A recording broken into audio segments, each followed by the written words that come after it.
একটি ছোট গ্রামে বাস করত রাশেদ নামের এক যুবক। সে সাধারণ মানুষ, নামাজ পড়ত, কিন্তু সবসময় নয়।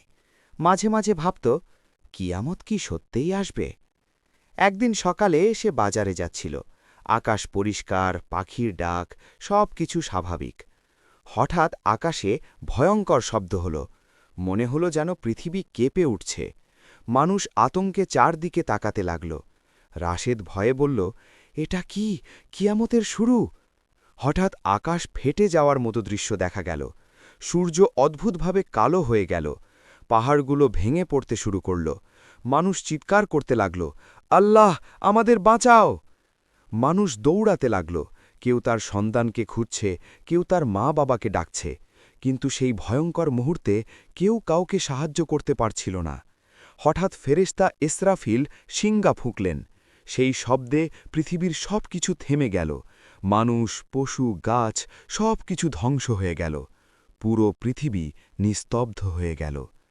অনেক সময় পরে আবার শিঙ্গা ফুঁকানো হল।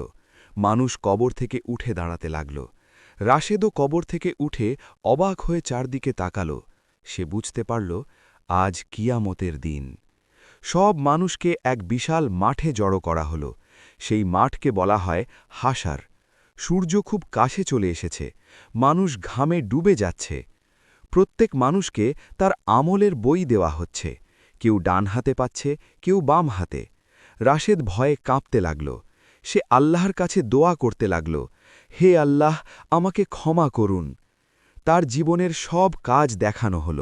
ভালো কাজ, খারাপ কাজ, কিছুই লুকানো নেই। রাশেদ কাঁদতে লাগল। সে বুঝতে পারল, পৃথিবীতে করা ছোট কাজও কত গুরুত্বপূর্ণ ছিল। একটি আওয়াজ শোনা গেল, আজ সেই দিন যেদিন কেউ অন্য কাউকে সাহায্য করতে পারবে না, শুধু যার আমল ভালো সেই সফল হবে। রাশেদ চোখ বন্ধ করে আল্লাহর রহমতের অপেক্ষা করতে লাগল।